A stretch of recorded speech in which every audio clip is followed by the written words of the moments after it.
Hey there, this is Beth, owner of Homegrown Fitness, and I want to say thank you for tuning in to another podcast. And today's guest I have again is Dr. Kym Klimek, and I am going to let her reintroduce herself. She has been doing phenomenal things for her community, for our community, and she just recently hung up her white coat. So I wanted her to talk about that a little bit, talk about the feelings, the emotions, because a lot of that, there's a lot of feeling and emotions behind hanging up the white coat. Yes. Thank you for that introduction, Beth. So like she said, I'm Dr. Kymberly Klimek. I'm a licensed pharmacist and I'm a functional medicine pharmacist. And I'm the owner of Innate Healing and Performance, where I do a little bit more lifestyle coaching and root cause medicine. So kind of digging deeper into people's balance between their hormone levels, gut health, stress management, functional nutrition, those kinds of things. And I look forward to kind of diving a little bit deeper into this episode on one of those very specific topics, and just super grateful to be here with Beth. She's an amazing resource in her community. And I know we've done some collaborations before, and I love to keep on rolling with these collabs. Yes, it's been awesome. So let's talk about the feeling of hanging up your white coat. How did that feel? Yes. I feel like I get a little emotion, like just talking about it again. Yeah. So it was like a bittersweet thing for me. Like I loved what I was doing. So, and by that, I mean, like as a retail or community pharmacist, we're really like out there in the thick of it. Like we're in the community. We see people every day. They're calling our phones. Like they can actually talk to us about their health concerns, their health problems, their symptoms, their side effects, these kinds of things. And, we have always been a profession where people have access to that. And, the doctor's office it gets busy and people can't always get a hold of their doctor and they have questions. So usually if they're not able to get a hold of their MD, they're usually calling us. And I think we've always been a healthcare professional group that's just been willing to offer a little bit more support in that space. And I know so many pharmacists out there, like they literally give their heart and soul to their career and their job and to help patients and family members, friends, you name it. It's definitely like one of those things where even when I got licensed as a pharmacist, I have family members like DMing me, sending me like little messages in the chat, chat boxes and like, hey, I got XYZ going on. The doctor prescribed this. Can you walk me through it? What can I expect? The pharmacy was really busy. I just need a little bit more like insight. So we've always been that kind of healthcare professional. And for me, like working in retail pharmacy had allowed me to essentially, it was kind of like the starting point for me, I would say, with my business. More recently, I was working at a compounding pharmacy and we do a lot of like personalized medicine there. So I was working at Custom Health Pharmacy, which is located in Green Bay, like right across the street from the mall downtown. And it differs a little bit because we only do compounding. We only did compounding medication there. So it's all personalized medication. We focus a lot more on like bioidentical hormone support that was personalized to the patient, personalized thyroid medication dosing. So again, it differs from conventional because it's like most like manufactured products, it's like a set dose and everything like that, which may or may not help some individuals. And then we're just looking a little bit deeper into their body. We have data regarding the status of their hormone levels, their thyroid labs, cardiovascular numbers, inflammation markers throughout the body. And so that allows us to personalize the medicine. And in my professional opinion, it's definitely something that most people should at least have the opportunity to have in their healthcare journey. So what happened was I was working there and the pharmacy, they pretty much kind of footed the bill for me to go do some extra training in terms of like learning about hormones. And, my own personal health journey was really heavily revolved around hormone issues, pretty much starting in my early or late teens, I would say, all throughout college, into my early 30s, and dealing with and struggling with hormonal imbalances, diagnosis of endometriosis, you name it. And so I definitely had that drive to like learn a little bit more about hormones in general, which is one aspect of our health. I was super grateful for that opportunity. And then as soon as I got back from that, it was like I would start giving people tips and pointers here and there, like in the pharmacy, like when they came in, and we sold, professional grade supplements there too. So people would come in and they were asking about supplements and these things that they were learning about from like a functional perspective. And so it was really great because I could offer like information and advice based on just getting some questions from the community. And then it really got busy. So I would have people calling me specifically at the pharmacy, like, oh, I want to talk to Kim. And, then it started to turn into these phone calls that were like 20 to 30 minutes long. And it blessed my boss's heart. He was always so nice, but he's like, hey, we can't be on the phone for like 30 minutes. I'm like, I know. He's like, maybe you should do this, on the side or start your own business or whatever. So that's kind of where it started and developed. And then just, I don't know, just relationships, friendships in the community and referrals started to be sent my way. And then I just understood that this was really my true calling, was just to share this education and knowledge with people and share my journey, share my struggles. And that resonated with a lot of people who were going through some of the same things. And I think we often feel like we're isolated or alone in these things with our health journey because, people don't always talk about it. Right. I feel like especially women, we put on our makeup, do our hair, get up and do all the things on the checklist per day. But a lot of women do that while they're feeling sick.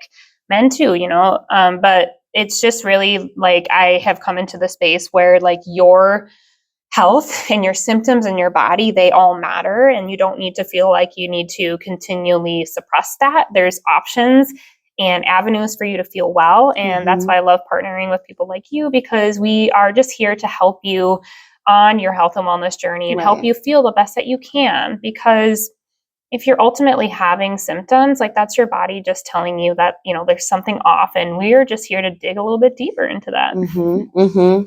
What is the saying? Don't cover the symptom, or don't mask the symptom. Don't mask the symptom. Yes. Be an advocate for your own health. Don't mask it. If you feel something is abnormal, ask your primary, ask Kim, ask myself, ask the chiropractor, ask whomever you're working with, massage therapist.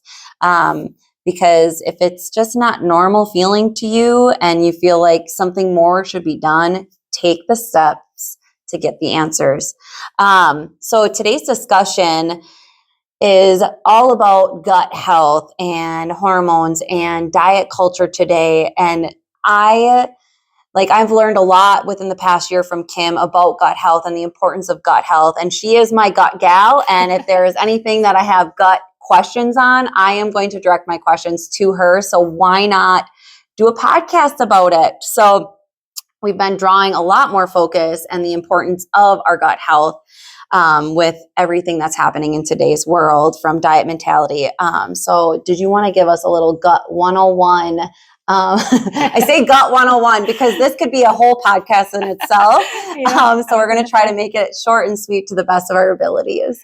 Yeah. And I was going to say, I even pulled up like a presentation that I often give for people. It just has a lot of great information in it. But I just want to start out by saying, a lot of people don't understand like how important gut health is to actually like their whole body health. People usually just think of like gut health if they're thinking about surface level things like, oh, okay, I was diagnosed with IBS or like Crohn's disease, or I have bloating, constipation, indigestion, that kind of thing, acid reflux. Those are definitely very much like, I would say, surface level kind of things, which we know you're struggling with gut issues at that point. But some of the other things that people don't really realize are related to the health and the status of their microbiome, which I'll explain what that word is too. Yeah. It can be things like just energy levels throughout the day, brain fog, usually like skin rashes. So like when people are doing any type of skin manifestation, I would say when they're dealing with like eczema, psoriasis, more autoimmune conditions, cardiovascular issues, insulin resistance, even like cancer can be related to things that are happening in your gut and your microbiome. So those are just some of the extra things that people don't really like correlate too much with gut health. But in general, so our microbiome, it's again, that's a big word, but it is essentially just the combination of all these little microbes in our digestive system that come together to basically carry out a lot of different functions for us. So like our gut is responsible for things like nutrient and mineral absorption, synthesis of enzymes, vitamins, amino acids in the body. It produces things called short chain fatty acids, which again, those are very like anti-inflammatory for our gut. They bring a lot of energy for us, kind of keep our gut in homeostasis. Our gut also protects us against pathogens. It's like 80% of our immune system resides in the gut. It's responsible for drug metabolism and also hormone secretion and metabolism. So even when I'm working with clients on like hormone balance, I still will actually make sure that we're optimizing their gut health, because there's a large role that happens there, and people don't really tie that together, especially when I get into more details about like estrogen metabolism and elimination. So the other thing is it's like responsible for over 70% of your serotonin production, which is a neurotransmitter that makes us feel happy. Which we want that. Yeah. So sometimes when people are struggling with like anxiety or depression type symptoms, even we can help that by actually helping their gut health.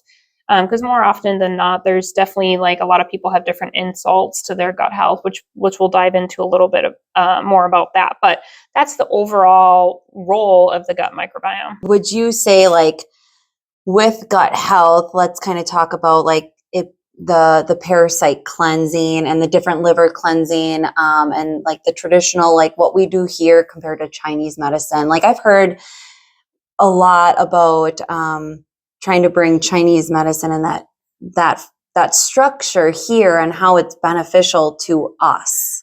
Yeah, Chinese medicine is great. It's such a wonderful tool to incorporate in. And yeah, Chinese medicine, I mean, I go see an acupuncture lady, and she's phenomenal. And she really follows, like, I would say, a lot of Chinese medicine. But that encourages us to kind of follow the seasons and actually how the different seasons correlate to our organs in our body. So like right now we're in spring, and she was telling me, I just saw her the other day, she's like, now is the time for liver health, because this is generally a time frame where people start to complain of things like allergies and like maybe some issues with sleep, maybe some hormone imbalances, and like liver health is also super critical to just overall body health. It doesn't get a lot of love. Today we're really diving in more a little bit about gut health, but I would say those two systems in general, like liver and gut health, are very, very important. But yeah, Chinese medicine is phenomenal, and it encourages us to basically support those organs throughout the year, and then support like the energy flow and the movement to and from those organs throughout the body.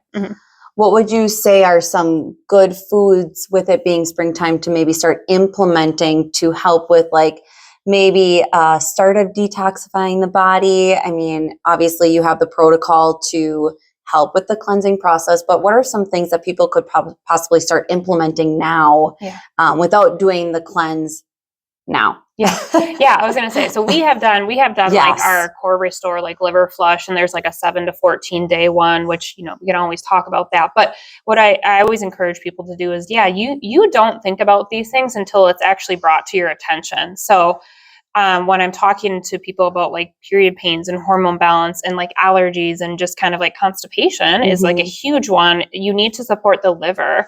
And yeah, you can eat a lot of foods that can benefit the liver, but nobody thinks about these foods until you're just like, oh yeah, I never eat any of those. Well, it's kind of like, no wonder why you may be dealing with some of these issues, because nobody kind of tells us about that when we're talking about nutrition. But I'm always telling them we need to give our liver love, probably not even just in spring, extra time in like spring and fall during these transition periods of the seasons, but kind of all the time. And so like those foods can be like beets. I talk to people about beets all the time. They're one of the most like fundamental, like phenomenal foods that can help your liver. So whatever way you can kind of incorporate them. Some people just like Pinterest has tons of recipes on beets. Yeah, and you'll see like restaurants starting to incorporate them now too, which is great. But it is like, you can buy pickled beets. You can do and put those on salads. You can put like a beet in a smoothie. I have almost every form of beet probably at my house. I buy like the pre-cooked beets in the package. I'll use them in the smoothies or salads, but then I have like beetroot powder where I just take a scoop of that and put it in my smoothie. There's beetroot capsules. Any way you can kind of get these foods in, I say to people, but other ones for the liver, you want to think of like, it's like they're sour and stimulating foods, because what they do is they help your digestive enzymes get released in the body, which then triggers stomach acid and bile release from the liver, and that helps cleanse the liver. So it's also things like dandelion greens, arugula, like just think bitter foods. So yes, lemons and limes, radishes, like those are all really good for the liver. Milk thistle. Yeah, milk thistle. Yeah, I actually have a bag of that at home, and I put that in my smoothies occasionally. I keep some of that in cupboard, and it's like you don't have to do it every day, but again, if you're doing things, we talk about that so much. Yes. You don't have to be perfect, but do these things 80-20, try to be doing them on a consistent basis because you will move the needle. But I guarantee you, if you're struggling with things like some constipation and more congestion and upper right quadrant pain and stuff, and you start to incorporate some of those liver foods consistently on a regular basis, right? It's not going to happen overnight. You eat one beet and you're like, oh, it did nothing. Well, you got to be doing this regularly. You're going to start to notice some benefits from that. And I think a lot of people have a hard time, especially in our society today, is like, we want those fast results. So they're going to give it, a month's time frame while they're doing this. Yes, they'll be consistent, but at the end of the month, if they don't have those results that they're looking for, and that comes from exercise, that comes from all spectrums of wellness, you have to give yourself time through the journey. Yes. And that helps us kind of shift into, the diet culture today. Like there's so many different diets out there, from carnivore to keto to intermittent fasting. And like my personal recommendation is you have to do what's best for your body. But I do want to shed light on some of these diets and how they can affect our bodies and gut health. So from my experience in our bodies is when we're constantly putting our bodies on a stress of diet. So we go on this diet for 30 days and we are in this calorie deficit. But then once those 30 days are up, people tend to go back to the behaviors because that diet didn't really teach them a whole lot. Maybe they weren't educating themselves in the diet, because I've also have seen people who have succeeded from doing something short term, but then they transitioned it into a lifestyle and thought, instead of doing the diet, making it more of a well-rounded diet. Yeah. So it's like you have seen two ends of the spectrum, but you have to be really aware of the cycle. And I think that's where people are getting lost in the train of the diet. And I call it the diet hamster wheel, because it's literally like you're in the hamster wheel, you're on it for a good 3 months, and then you fall out and they're just like, oh, well. I'm going to have Kim kind of talk on how the diet culture can affect gut health.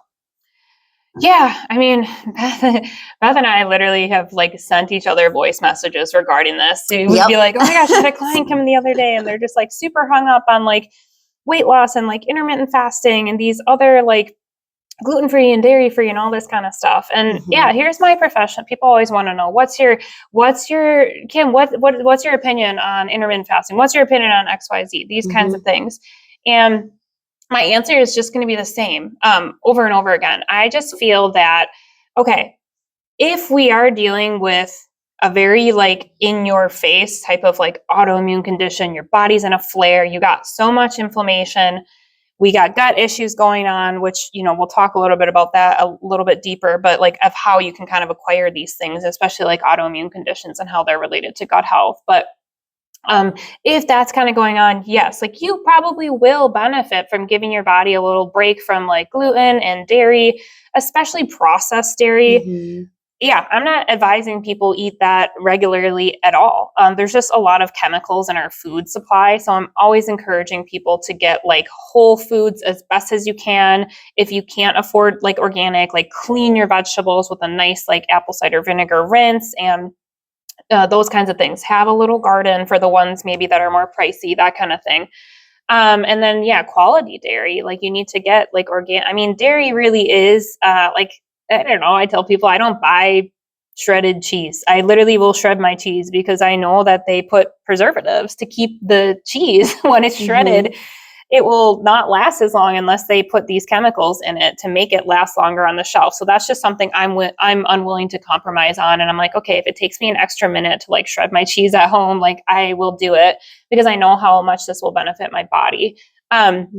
But yeah, so back to that, it's like even the mindset. Like for me, I can bring in a time period where, yes, I want people, maybe if I have a really sick client, like I will ask them to be like strictly gluten-free or dairy-free for a little time period. maybe 6 weeks or so till we calm down this inflammation, but I always want to bring it back in. I'm never going to be the person that's like, dairy dairy causes inflammation, so you shouldn't have any kind of dairy. I disagree with that. I say the reason you're responding poorly to dairy is literally from what's going on with your gut health and your microbiome.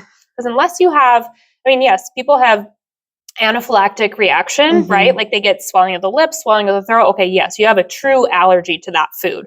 But if it's more of like the intolerances kind of thing, where, right, it's just like you can eat some food and maybe causes a little bit of brain fog, maybe constipation, maybe indigestion, maybe like postnasal drip. All that stuff is microbiome stuff, and it's your body's kind of reacting against you based on the status of your gut health, leaky gut, which we'll talk about. But like, so that's like a general recommendation if you're dealing with kind of a health condition, right? But then, yeah, I hate the word diet in general. Like, let's just say I hate it too. But because it is diet culture. Like, I like using more terms like functional nutrition and those kind of terms, because overall, I just feel like you need to have a healthy relationship with food to make something sustainable and lifelong, and not be going on this like up and down roller coaster, always so focused on like weight loss component. Because here's the other thing too, I tell a lot of people about weight loss is, okay, yes, most like fitness professionals and nutrition professionals, like they understand in order for us to lose weight, we probably have to be in a calorie deficit, but there's professionals that help you to understand that, and they want to make sure that you actually are getting enough calories, and then keeping you full, right? Because that's generally a big problem for people, is like they want to cut back on the calories, but then they're always hungry, kind of thing. So that's one aspect of it. But if you continually are in this mindset that like you have a poor relationship with food, it will just string you along this path the rest of your life. And mindset is everything too. If we are fearful of foods and stuff, like I don't know, I hate like food allergy testing and food sensitivity testing too. Literally, I hate it, because again, I'm just like, okay, these foods that are showing up on this piece of paper that you're so fixated on, like they are literally creating fear mongering based in your mind. Now you don't know what to eat because you're like, oh my gosh, like my body is allergic to all these foods, even though it's only reacting that way, again, based on what's going on with your microbiome. I've seen that time and time again, fix people's gut health. They're able to eat things. Let me tell you, I'll raise my hand. I'd never, in college, I was dealing with such bad like candida overgrowth in my gut. I didn't know all that until later, but that was just part of my own health journey. And every time I would eat a lick of dairy, I would blow up like a balloon. I didn't understand like why people could eat pizza and all these like cool things in college, right? That we eat all these crappy foods in college. But I was really, really like, it caused me some really bad just bloating, gas, indigestion. And I still kind of ate it, but I just didn't understand like why I had to feel crummy all the time. I don't have that now. I love dairy. I eat full like health quality dairy, and I don't have those types of reactions or responses, because I actually just fixed and worked on my gut health for a long period of time to bring it back into balance. Because where are you going to get all the like protein and the calcium and things like that? So yes, we can fix these things, and you don't need to be fearful about food. And even with like weight loss for people, we've seen it in our professions. In our professions. And even when we've done our community cleanses, I just want to support the body, and I want to clean up the cells. If you just feel like you're constantly storing fat, and that is, when I was trained in functional medicine, like trainings that I've taken, they talk about like adipose tissue or fat tissue at the end of the day is actually just stored inflammation and toxins. It has no place else to go. So then it starts to accumulate in our cells. So interestingly enough, like I have, and I'll say this one thing, I have a friend, a colleague who I did residency out in Phoenix, Arizona, and just a mutual colleague. And he kind of saw the things I was doing in my practice. He was like, hey, like I want to do some of this as a pharmacist out here in Arizona. And, he was still working at his kind of conventional job and doing some training and everything on the side. And he was getting training from like the Metabolic University, which you can kind of look at that online. And again, they are pretty well known for getting success in weight loss with their clients. Mm-hmm. And he was sharing a little bit of insight into his training from that program. And mind you, he said the very first thing that they do with clients, yes, teaching them like loving relationship with food, Yeah. but the very first thing they do with them is actually give them like a 30-day liver flush, because you get so much storage of your toxins in your body. Mm-hmm. That happens in your liver and the gut. So that's why it's super critical. And so it's like, you don't have to go on all these like crazy, like intermittent fasting and Mm-hmm. avoidance of all the foods and everything. I say just kind of clean up the environment and the body first, and then you're going to respond better. You're not going to be like in this trance of like just continually gaining weight, which creates stress, which only makes you gain more weight, because cortisol lingering in the body will pretty much put all the brakes on your weight loss journey. So that's a little tip and an insight people don't really realize. I bet you never thought about that even for like thinking about weight loss, because you're thinking the mindset is totally reversed here. Yeah. Restriction. That's all you think about when you're thinking about weight loss. That word in general. Restriction, restriction, restriction. I'm happy to say, proud to say, it's like I've never been on a diet in my life. And a lot of people will be like, oh, you just have good genetics. No, I have a healthy relationship with food. I exercise, and all the endurance training even that I do. I know you guys see me out there doing my triathlon stuff. Everybody's different. I'm passionate about that.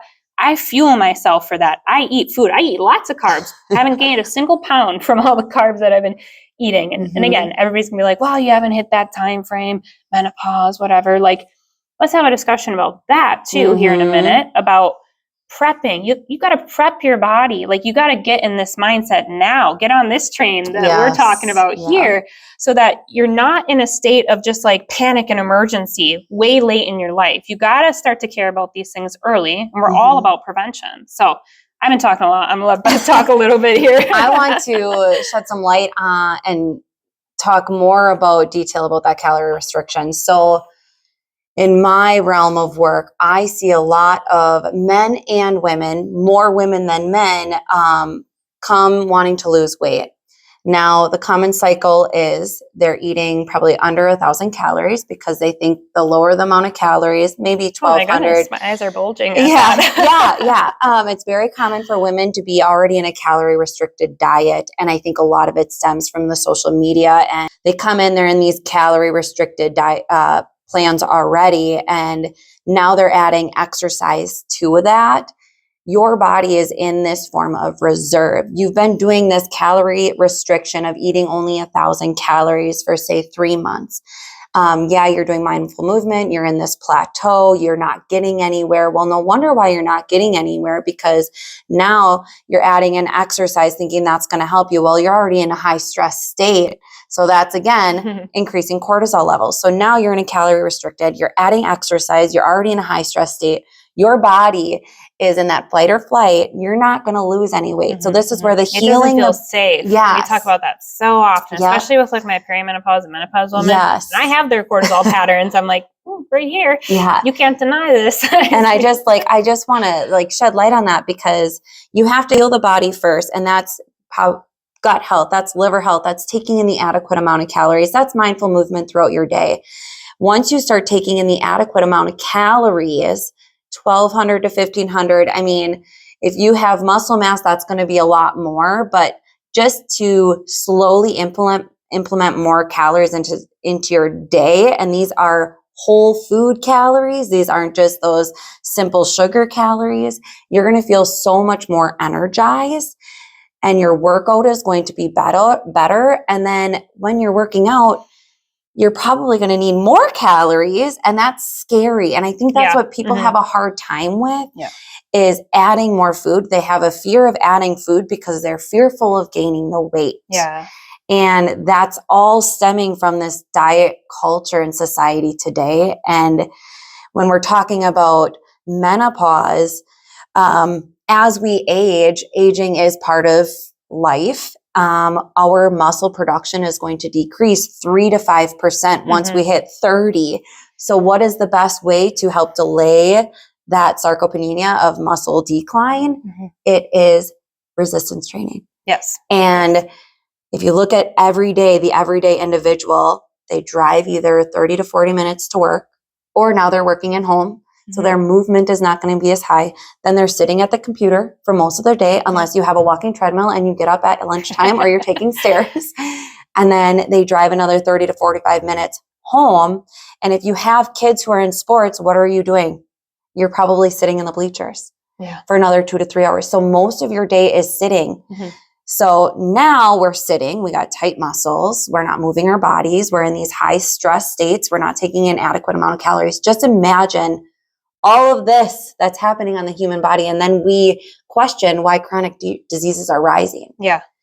So I just love the saying of heal the body first, and you having to be an advocate for your body. If you are unhappy with how you're feeling and how you're looking, you can change that by making the choice to heal yourself, gut, liver, and muscular. Through these steps. You literally can choose. You can choose this. And I saw this thing too on Instagram the other day, and I like very much resonated with it, because it's like people, they just are not ready to like take action or take the next step because they're just so, again, it's like living in a fear mindset. Like if they're afraid of that pain and being uncomfortable. I mean, literally just my own situation, right? Like I'm scared to death. I, quit my job and started doing this all on my own. And I'm like, don't know where my next paycheck's going to come from, whatever. But I'm like, I'm drawn to this. I'm passionate about it. Like I really can see this through, and I can get behind something that I truly believe in. And it doesn't sit well with everybody, but I can't worry about that. I can't worry about, what other medical professionals think about me or what other people think about it. Like, I know that this stuff works. Like there wouldn't be people coming to us and asking for our advice and your clients and these kinds of things if the path didn't work for them. But everybody is unique for sure. But these are the things. Yeah, exactly. And it's like, you gotta stop. And again, you're on the hamster wheel. What have you been doing? And I did it. And I'm sharing that with you. 10 years of my life. I literally was going to doctor to doctor to doctor, every conventional test, all these GI tests up and down, and, very unique scenario in my own personal health journey. But it was like, none of that really brought me restoration, because none of them were looking at like the root causes of what's actually causing this. It was always just a reaction to like a super bad symptom, or, everything that was happening. It was just a reaction or trying to mask the symptoms and that kind of stuff. And it's just like, it gets exhausting after a while. But imagine what you could do. Imagine what you could do. You spend 10 years doing this. Imagine what you could do if you just start getting on trying something new for like 3 to 4 months. What do you have to lose? Is 3 to 4 months of maybe getting on the right path and trying something different really that big in the grand scheme of things? If you've been suffering for 10, 20 years, I don't think so. I think it's kind of a no-brainer for me. But, some things that kind of come to mind too. It's like, I'm always hearing like the little devil's advocate voices. Well, Kim, I know I'm supposed to eat more protein, but protein makes me feel like full. Okay, well then we have some digestive issues. We can get that going for you. We can fix that. Maybe you're not breaking down your proteins, fats, and carbs. Maybe you got an upper stomach bug infection that's not allowing you to produce enough stomach acid to move everything through. Maybe you got liver congestion because you're constipated all the time. Again, people don't talk about constipation in the liver. If we just get your liver opened up, we'll start That has been a common conversation, like bowel movements, BMs. Like it is, I've gotten like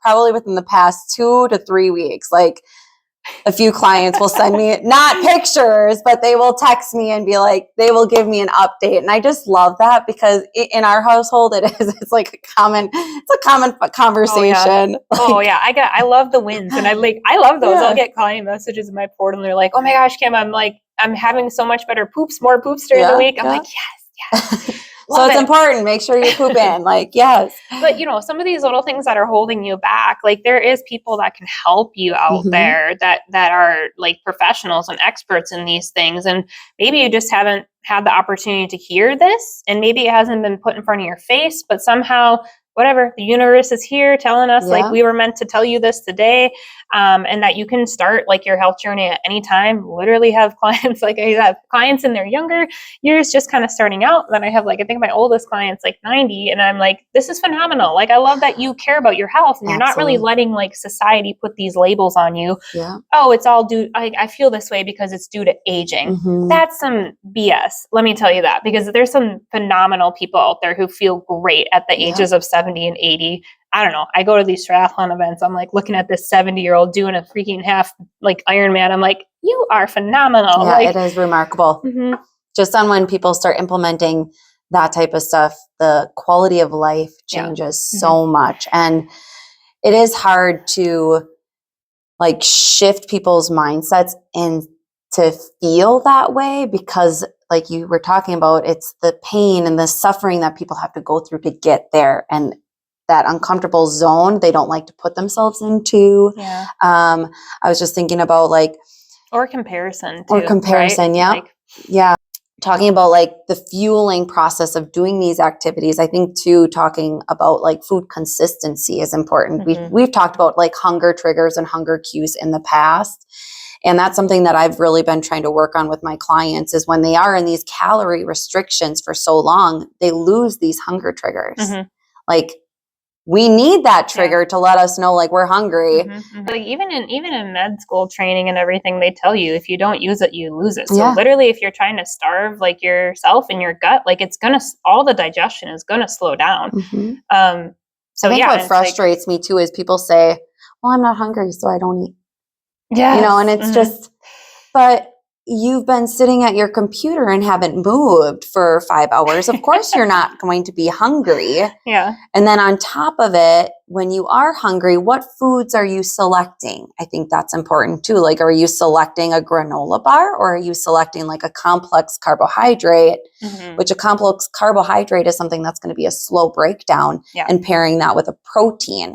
So educating yourself, like Kim has mentioned, it's important to really educate yourself on all of this stuff. And there's so many tools out there in our community now from Kim or myself to help educate you about the macronutrient and about gut health. And the different types of foods I think are important too. Like, for example, like Kim and I being athletes, I mean, we're all athletes at life, but we are more of the sports specific athlete, where she's training for a triathlon and I have my half marathon coming up. Like, we need those simple sugars. So when she's training, doing dual sports on the same day, she's going to have to use like a simple sugar to keep her sugar levels high. Yeah. Nicole's fast carbs, but that's where it's like comparison. And I talk to clients too. I'm like, okay, yes, I know you follow me on social media and you're seeing these things. Don't compare yourself. We're in a different state. Maybe your digestion doesn't look like this, whatever. But it's like, I'm making sure that I actually fuel myself for that exercise. And again, maybe not everybody's in that state of their life where they're ready to take on all that. But I've done a lot of work on myself. Yeah. And it was not, it was not just like, oh, okay, I'm going to do something for like a month. It was, gut health can take a while for people. I'm usually telling them even like 3 to 6 months just to begin. You're going to have a lot of small wins in there. I wanted to shed a little bit of light, because people like wonder, like, how do we get like gut issues? And so I was like, even in my presentations, I have a whole slide here about like leaky gut. So that's like I don't know, it sounds like a childish term, but it's literally like, that's the term we call it in functional medicine, but it's called leaky gut syndrome. But essentially some of these types of conditions where, again, if you listen to the first part of the episode here, we listed some symptoms that can be related and also give some more additional things, but it comes from, we get like over time, we get triggers to our gut and our digestive system and our microbiome. So over time, these triggers, so the triggers can be stress. Like literally, if you are stressed, it wreaks havoc on your gut and your microbiome. I mean, you can feel that physically too. Like if you're super anxiety, like everything tightens up. Your body's not thinking about like bowel movements and all these kinds of things. And they always tell you got to relax, blah, blah, blah. But stress can be basically contribute to leaky gut. We have toxin exposures. We do the best that we can. Okay. And then, but still over time, it's the micro doses of things. There's so much education right now talking about like pesticide exposure, glyphosates, microplastics, this all coming through. And then you got to have clean water supply and those types of things. Don't cook your food in a plastic container in a microwave. Like there's a lot of information, we could have a whole episode on that. But reducing exposure to toxins as much as you can. Sometimes it comes down to evaluating your own environment too, because somebody's like where they live also determines like, water supply and things like that. Just for example, that has a big thing to do with things. Our exposure to pathogens.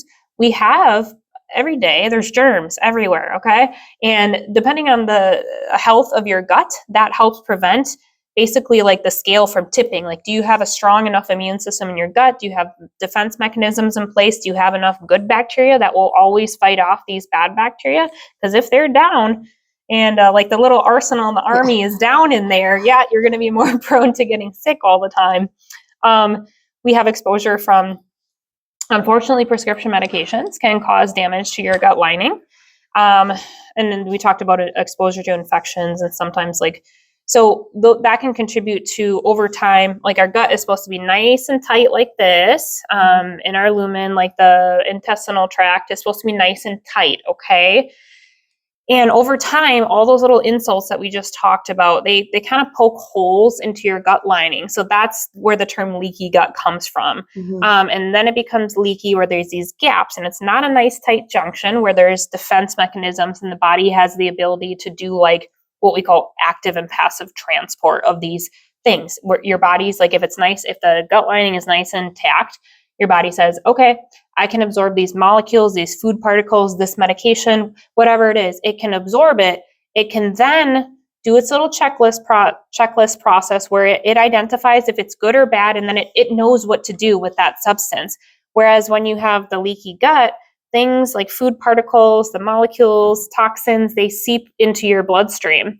That's when your body goes on alert and it starts to attack you, because it's just putting up its defense mechanisms at that point, because it's like, whoa, I don't know what this is. It's just coming into the bloodstream. So I got to be on alert. So people can start to develop like autoimmune conditions. They can start to develop the skin rashes, literally brain fog, and joint aches, all these different types of things. So a lot of people are like, oh, okay, you're listening to this episode here and you're like, oh my gosh, I have leaky gut. Like, all right, now I'm just going to go on the internet and buy a leaky gut supplement. Wrong. More often than not, you can't just kind of like go in there and like heal the leaky gut, because the problem is usually what I tell people is, and again, I think most people would have done that by now. They would say, oh, I did that and then I didn't feel better, because it's only one part of the gut health. Because I always tell people, like, you can't really begin to heal the leaky gut until you take care of underlying infections. Right. And that's where, and then we can talk a little bit about like parasite cleansing. We do things like this. I do like small, if somebody has a really high load of like intestinal bacteria that comes back on gut health testing that I do, it can kind of look like small intestinal bacterial overgrowth. They maybe have candida overgrowth. I had that. They maybe have a parasite infection. Those types of infections, they continue to steal your nutrients. I mean, parasites, more often than not, they just gobble up and eat up your iron, so you're always going to feel fatigued, but among different symptoms. But these underlying infections, and again, they're not always like what you think, because unless like your doctor says you have like staph infection or something like that, that's the only time you tend to care about it. But you may be just skating by every day here, not really knowing that you're dealing with that, but you know you're dealing with something if you have some of these symptoms, like IBS type symptoms and the brain fog and stuff like that. So we go in there and we fix those infections first, eradicate those, kind of replenish the gut health, bring some good guys in. Then you can kind of go in and start to heal the leaky gut, because that's kind of like, there's a sequential process we even learned about in like functional medicine school, and it's called like the 5R method. But it is something that I pretty much stay dedicated to, because I know that it is truly the order of operations sometimes that actually brings the most benefits to people. But we recently just finished up this past week. We did parasite community parasite cleanse. I think we had about, not everybody in the Facebook group, but there was about 25 people that did it, which was great. We did one previously in November. But you know, some of the symptoms parasites can cause is like low iron levels, chronic fatigue. If you have a lot of vivid dreams at night, if you have teeth grinding at bedtime, or you grind your teeth in your sleep, if you have an itchy bum, these are like all symptoms of parasites. It can cause just like simple IBS type symptoms as well. So we did like a little, they're basically like, even in functional medicine, like the things that I do to help people restore gut health, because that's what you want to know too. You're like, oh, give us the secrets. I can give you a little bit of insight to that. Let's talk about the November Parasite Cleanse group and this previous one, like, let's kind of like look at it as research studies. And I think it's really interesting to see the difference between all individuals, because no person's the same when they're taking this type of a cleanse. And mind you, I think like she was saying, it's a step-by-step protocol. So you're only hitting the first stairwell when you're doing the cleanse. You're hitting that first step, you're healing this portion, and then you're going to go into the next portion. So yeah. Again, it's a journey, but let's kind of compare the two groups. That's important to highlight. Yeah. And we like doing, like, I'm, with my business, I love to provide different layers of opportunities for people. Yeah. Like, if this is the place that you just want to start, maybe you're not fully invested into doing your own personalized data or anything right now. Maybe you just want to start with something small that you can do with the community, where we can hold your hand through it, where we can be a support system. Great. Like, join us. But, yeah, I basically have people throughout the year kind of mention that they're interested in doing this. They're learning about it. They're seeing the correlation between like how these things can affect whole body health. And they're like, okay, let me do this. It's the first step that I can do. And so we walk people through like a prep usually with it. I ask people to kind of start opening up their drainage pathways, thinking about lymphatic health, make sure that they're having bowel movements. I usually want to have people having at least a single bowel movement first, or one per day, before you would start a cleanse like this. But the parasite one that we do, it's basically a blend of strong herbals that would eradicate these types of bugs and overgrowths in the gut. Mind you, I feel it's very disgusting. And when I first learned about it, I was like uber disgusted. When you think about it, everybody, that's usually their first. Yes, let's address. It's kind of just like, whoa. Yes. People's like usually reaction can be like that.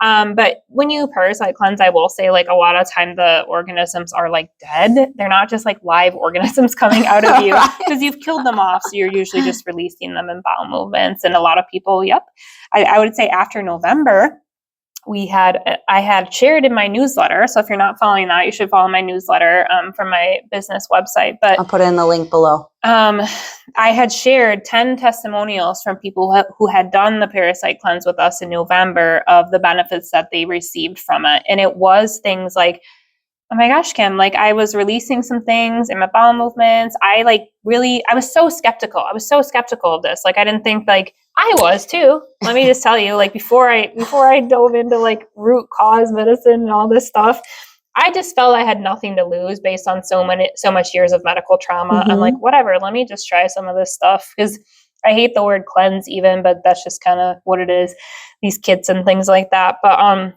we had a lot of people say they were releasing some things, and they sometimes during this process, people can get what we call they're called Herx reactions.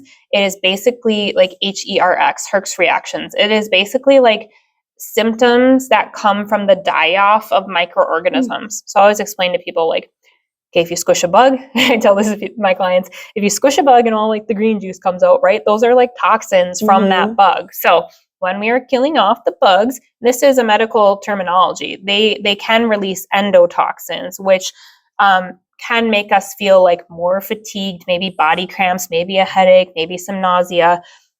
And actually, that's kind of good. I help people through that process. I help them, like, if you need to take a break, if you need to go slower, cut the herbs down, that kind of thing. But usually that's actually a good thing. It tells us that there was stuff going on in the body and that we're starting to eradicate it.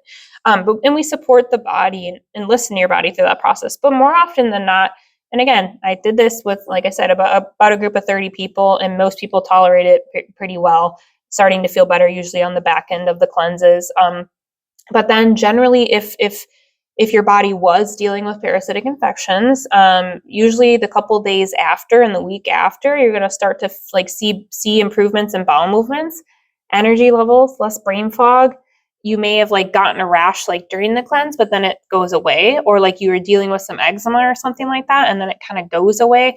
I can't always tell you everything, but it's just like, people are often, with your gut health, let me just say, you're often dealing with more layers than just one. Sometimes it's not just parasites. You may have a parasitic infection. You may have H. pylori infection. You may also be dealing with like yeast infection. There's sometimes multiple layers. And I say that not to like get you to feel overwhelmed, but just to know that it's okay to like just take those steps, like one step at a time. But that's where like data, like our stool testing does come into play to help speed the process up instead of just guessing all the time. Like if you actually have data of what's going on in your gut, it can drive, I always tell people, it can drive the healing process faster for you versus just kind of checking everything and guessing a lot of it. And again, I help people in both avenues, wherever they kind of want to begin. But yeah, those are some of the things. Trying to think, yeah, a lot of just like improvements in energy levels and things like that. People just, I think we're just kind of amazed. And yes, releasing some, that's the thing with parasites. I mean, I can probably, I give clients, we did in our community too, there's guidance documents like, hey, here are the symptoms that might be associated with parasites. Here are the side effects you might experience from doing this cleanse. Here are the benefits you might experience from doing this cleanse. Here's the whole game plan of action and how to do it. We walk people all through that. So it's just nice doing it as a community. So I'd like to shed some light on the hormonal imbalances and the gut health, the relationship between the two. Yes. Such a good question. And yeah, it's definitely a little bit of the complexity when it comes to talking about that. But we have, a portion of our gut is responsible for basically hormone production and metabolism. There's a percentage of your thyroid hormone conversion that happens in your gut. More specifically, I would say estrogen metabolism, which was really important. And again, we've done, like, I have my own podcast, the Integrative Edge, and we do that with two other like community small business owners, which is great too. But I've talked about like the importance of estrogen, and a lot of talk about hormones. It really just comes down to balance, Goldilocks. Like you want to have just enough, and you don't want to have too much of one thing. But what happens usually in like the younger years for people, they start to get some estrogen dominance type symptoms, right? Like my own diagnosis with endometriosis is really actually about overabundance of estrogen in the body, and then these little growths that happen that are actually estrogen driven that can be all over your reproductive organs, and they can travel to other organs in your body. So it's a really debilitating type of like disease, definitely when you're going through it. But like as I got older, I was just trying to understand like why, right? We look for the root causes as to why. Okay, like why do I have a bunch of like estrogen apparently like dominance in my body, and why doesn't somebody else? So part of that was, when I was younger, I was struggling with a lot of constipation, and I was telling you that I found out later that I had like yeast or candida overgrowth in my gut for many, many years. And that contributed a lot to constipation too. And when our body's not having consistent regular bowel movements, when we're not eating enough soluble fiber, man, nobody talks to you about fiber when you're a kid, literally, like, or you're a teenager. Like, you don't even think about those things because you're always just like eating pizza or chips or whatever it is that, like, I remember it's like we would eat Burger King and Subway and all these other things from like after games and stuff like that, which I feel like you don't care about it as much unless you actually get like a medical condition or something that's causing you to have issues. And to that is just, some of it is, it comes because one, genetics has a role, but then our environment around us. So I had realized that I was just putting estrogen into my body like every single day when I was putting on these lotions and these perfumes, and I was drinking out of plastic water bottles and then heating up my plastics in the microwave, all these things. I'm like, no wonder why I had such estrogen dominance in the body. So like way more estrogen in the body than I needed. It was amplified by the fact that I was not having bowel movements. So one of the ways you get rid of too much excess estrogen, or you keep that balance, is through our gut health by having regular bowel movements. And then when you use soluble fiber and good forms of fiber that bind up, mostly, soluble fiber can be really beneficial for people having constipation. If you have loose stools, you do want a little bit more bulk forming fiber, like the psyllium type things, but you want that fiber to bind up those excess estrogens and eliminate them from the body when you're having bowel movements. But the other thing too that happened to me was, you have basically like phase 2 and phase 3 elimination, detoxification processes that happen in your liver. That is another way that you eliminate excess like estrogen from the body. So it's like gut and liver health too. And pretty much since I was a teenage girl. Once you start having painful periods and you have acne, you go to the doctor and they're just like, oh, you need birth control. So, yep, started oral birth control. And, a couple months later down the road, years down the road, I started having issues with my gallbladder. And looking into all that, like, I'm not trying to be fearful or anything like that. It's just like I understood that was a root cause as to more estrogen in my body than I needed. Even though the doctors tell you it's just like, oh, this little dose. It's like synthetic hormone and it starts to build up every day, especially when you take oral estrogen. I talk to a lot of people about this. Nobody should be really taking oral estrogen, but yeah, again, can't give medical advice to y'all out there. But once you understand the pathways of the body and you realize that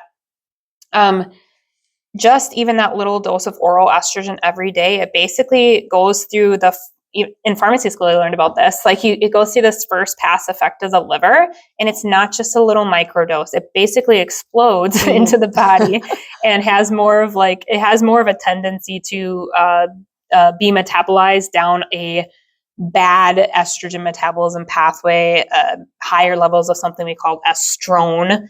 That's education I provide for people usually in our visits. I walk them through, here's good estrogen, here's bad estrogen. And when you get too much of the bad in the body, that starts to lead to things like endometriosis, painful periods, heavy periods, clotting, because you shouldn't be like bleeding through multiple like tampons and all this stuff when you're having your periods, and you shouldn't be having that like dictate your life. Trust me, like all that stuff was quote unquote normal. That's what they said when I was little.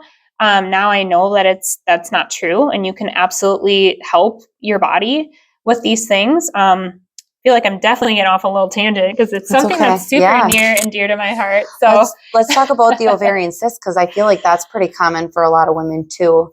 I've had 2 ovarian cyst episodes where I've had to have them surgically removed, and they are painful. Yeah. So when I almost died. That's how my husband would explain it. Like the first ovarian cyst, like my lungs were starting to fill up with blood because I waited so long, and like he is traumatized by that. So now right away, so now he's in a space of being more supportive of you, of actually having like clean products, because women don't realize like our skincare. So we can get basically an overabundance of estrogen from environmental things. So it's like the shampoo that you're washing your hair with, it's the lotions, the perfumes, the makeup, like unless it's a clean like beauty product, all that stuff starts to pile up in the body over time, coupled with our propensity, some of it's genetics. It depends on like how you're metabolizing your estrogen. So there's kind of like 3 pathways. It's like, it's called 2-OH pathway, 4-OH, 16-OH. That's something that like a Dutch urine test generally measures out. It tells you how you're metabolizing these estrogens. But more often than not, generally when people are having like pretty good bowel movements, using fiber now, washing, basically not putting in your body what we call xenoestrogens. Again, it's basically like fake estrogen. Let's not put that into our body and basically be giving ourselves like all the tools and the ingredients for our body to just cook up these fibroids. One is if you're having those continuously, it's like you can use things to actually push the metabolite pathway of estrogen to one that's like what we call the good pathway. It's like a 2-OH pathway. And again, some of the more simple things that I tell people with is just improving their gut health to begin with, and actually starting to eat like deep, dark, leafy greens regularly. Nobody eats greens like when they're little. Right. Nobody does. But that actually eating deep, dark, leafy greens helps upregulate something called methylation. And again, that's just a fancy word for like saying our ability to detoxify certain chemicals, to detoxify and to metabolize the estrogens. I had on the journey, I come to find out that I had like MTHFR gene mutation. My sister-in-law, who also had endometriosis, had this COMT mutation. Those ones in particular are pretty well known for like not being able to metabolize your estrogens appropriately. And it's like, oh, okay, I wish I would have known these things like when I was little. So I have no problem like eating some food that helps my body if that's what it is. I do those things now. I eat greens almost every single day. My husband knows, like, we will have a deep, dark, leafy green with dinner pretty much 6 out of 7 days a week. And I use the AG1 greens powders here and there, you know, in the morning in my smoothies and stuff when I can. But that's just something that I refuse, like, to be kind of ignorant about. Like, I'm just like, oh, this is just part of my scenario. Man, it sucks. These other people who don't have these genetic mutations, they don't got to deal with it. But I don't really compare myself. I'm like, oh, well, this is just what I have to do to keep my body good and my body healthy and for me to feel well. Right. But yeah, we kind of identify some of these triggers that might be causing those growths. And again, the very first steps that I tell people is it comes down to our gut health too. That's why you might hear things like seed cycling. I don't think you need to do the seeds on any particular day, but I just tell people, okay, yeah, we got to get like chia seeds in there, some organic flaxseed, hemp seeds, use them regularly throughout the week, 1 to 2 tablespoons.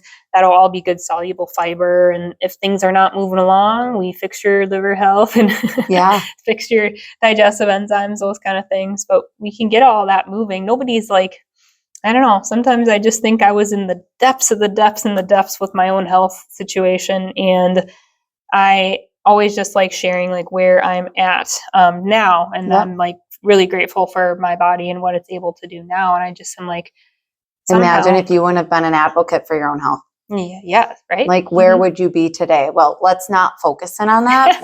We're focusing on where you are today. Yeah. And since our last discussion, I've been slowly transitioning our household to cleaner products, like from shampoos and conditioners to my face cream, face wash, to hand detergent and soap. Mainly the things, and candles. I mean, I still like my Febreze, but I'm trying to get rid of the Febreze plug-in. I had like a few left over that my husband like plugged all over. I was like, no, we need to be using soy candles.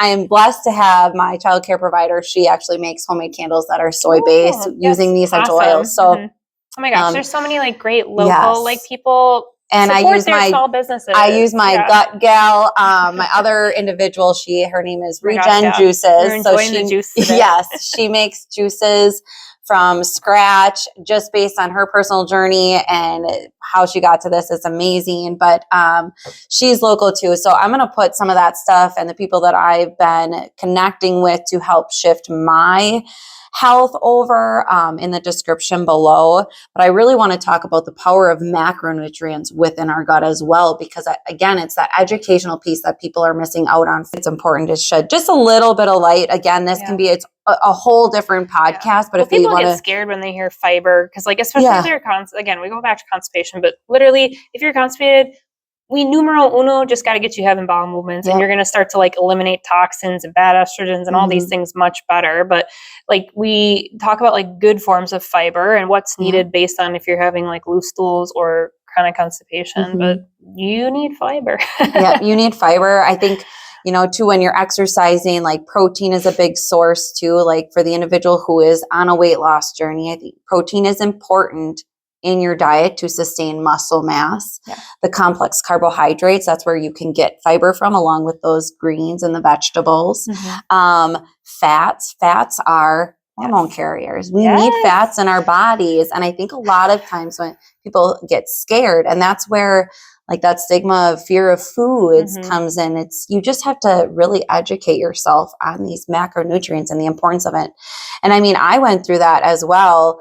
At a young age, I was a cross-country athlete. I was probably eating 800 calories a day. I would sit down at lunch with my group of middle high schoolers and I'd have a banana and peanut butter. I weighed 80 some pounds when I was a freshman year, but I was a star athlete. So did I want to get rid of that? No. And there were other side effects from that. I mean, I was battling some other emotional distress, but, taking that and understanding the food relationship from our bodies. I had a really bad relationship with food. And then there was the food stigma. I can't eat that. And now like I look at my progress with my food relationship. My plate is generally bigger than my husband's and everybody else at the table. Like my aunt one day we went out for lunch with her side of the family and mine. And she's like, did you see everything that Beth ate on her plate? I was like, yeah, this girl's got a big appetite and I am not afraid to eat it. Yep. And I'm learning my hunger cues and the hunger triggers. And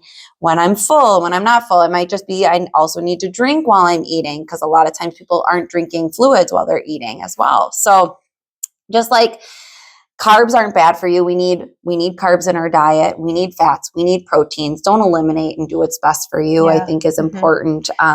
Yeah, people really demonize the carbs for sure. Yes. But yep, everything that we've learned, even in like with your expertise and like function nutrition and everything, it's just actually utilizing carbs smarter and understanding like what's going to work for your body based on your own like metabolic blueprint actually, and what's going on with like your digestion and everything right now. Like those are all just things. Like carbs are our friend. I just disagree that you just have to be completely like carbohydrate free and just cut out carbs and stuff like that. Same. Like we had, I know we were messaging the other day too, because a lot of people are like on like the carnivore diet, right? And like you had listened, Beth sent me like a podcast, and then we just like voice messaged each other back a little bit. I'm like, yeah, that's an interesting take. Sounds like that worked exactly for that guy based on his own health condition. Because I'm like, I don't truly think that like plants are just terrible for us, but it's just interesting perspective, right? And it was just like that totally worked for him.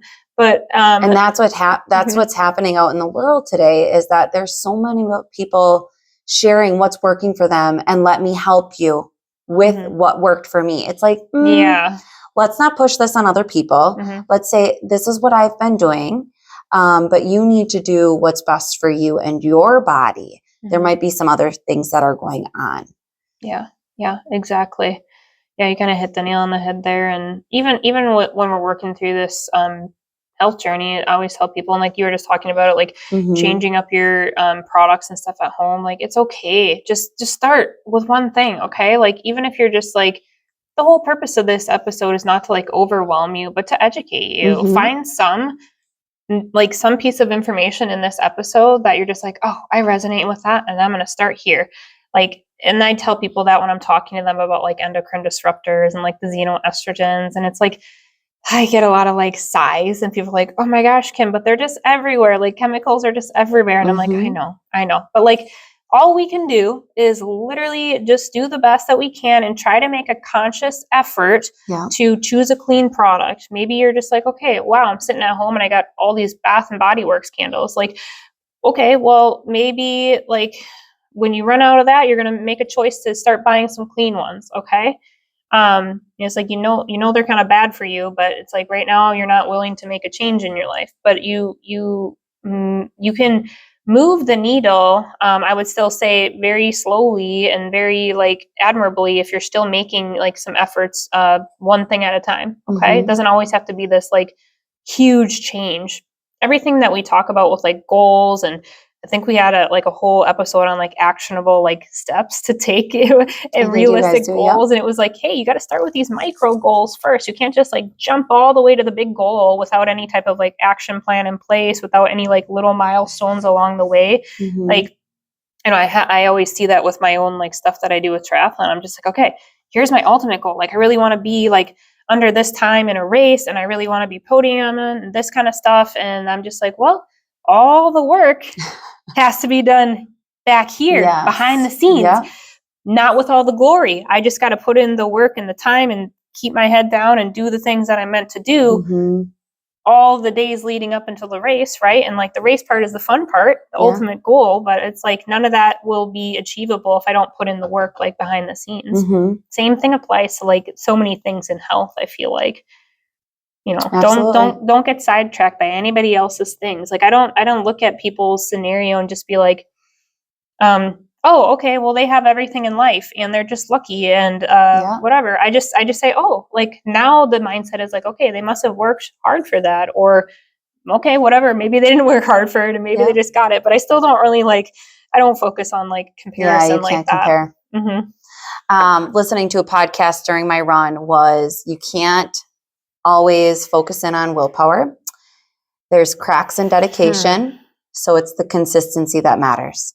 Oh, so true. So true. So it's consistency with what you're doing. Not every day is going to be perfect, like Kim has mentioned. It's the progress. It's the one step at the time that you're climbing to reach the top, to get to where you want to be. And when you get to be where you are, that goal of yours is probably going to change again, because your lifestyle is adjusting and changing. Your goals are changing. Your beliefs are changing. Your values are changing.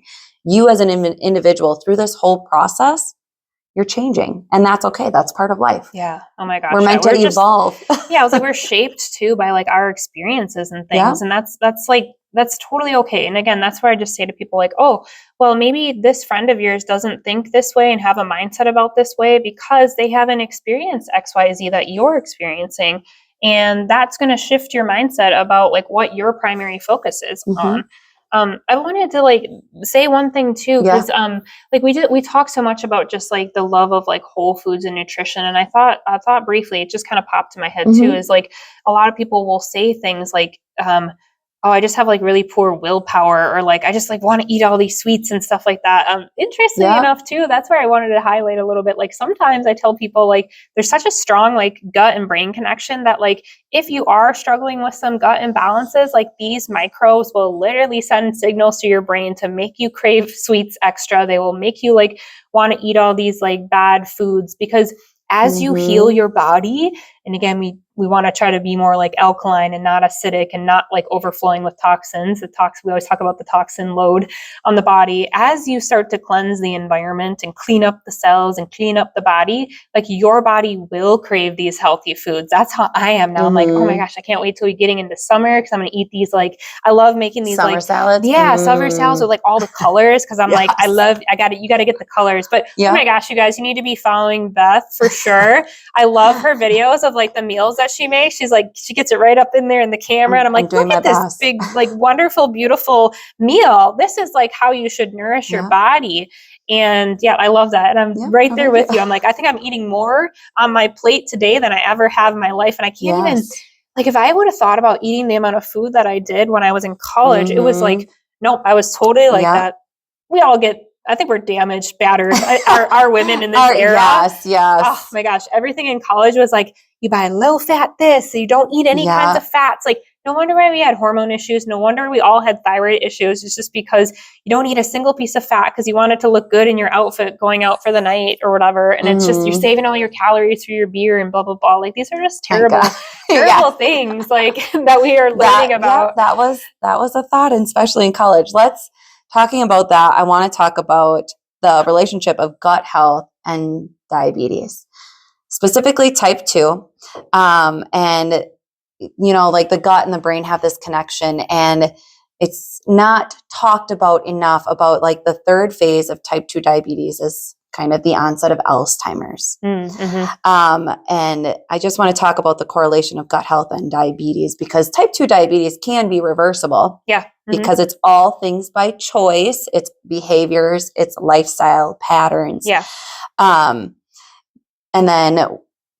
once somebody has it, I feel like they are just like, oh, I just have type 2 diabetes. But it's manageable. You can reverse that. Well, they say it's manageable, right? Let's talk about that. In the conventional approach, right? As someone coming from working in like outpatient pharmacy, everything is like, okay, well, you got diabetes, we're looking at your A1C, your blood sugar, and we're going to manage it with these medications. Is there true? And again, I'm going to check to make sure. The conversations. Okay, so you get this diagnosis of diabetes, and they're like, okay, we're going to get you on these medications, send you out the door kind of thing. What do you get? Metformin. Now there's these injectables for it. Otherwise, you're getting like thiazide, diuretic, you're getting like glipizide and these other medications that help basically try to keep down your blood sugar, right? But again, you need to ask yourself, why is this happening to my body? Like, what's triggering these elevations in glucose?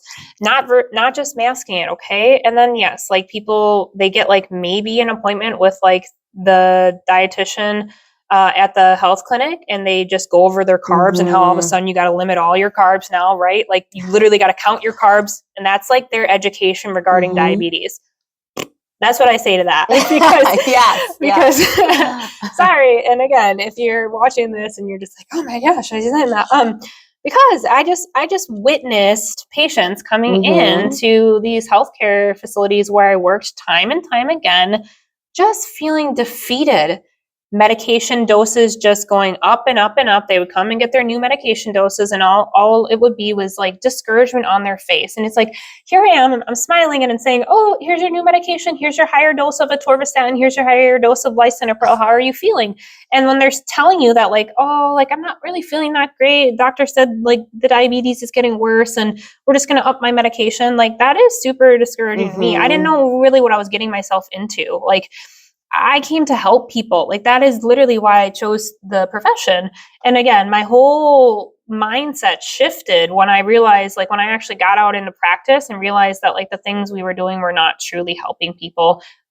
That, again, I'm not trying to I'm not trying to be super hard on that type of approach to healing. It's just like, there's people out there looking for something else. Okay. Yeah. If you're looking for something else rather than just managing your symptoms, and then you have to go along and be tired and have the brain fog and these glucose spikes and weight gain and inflammation in the body, then keep going down that route if that's what you want. But if you're looking for something different, you need to have a good relationship with food.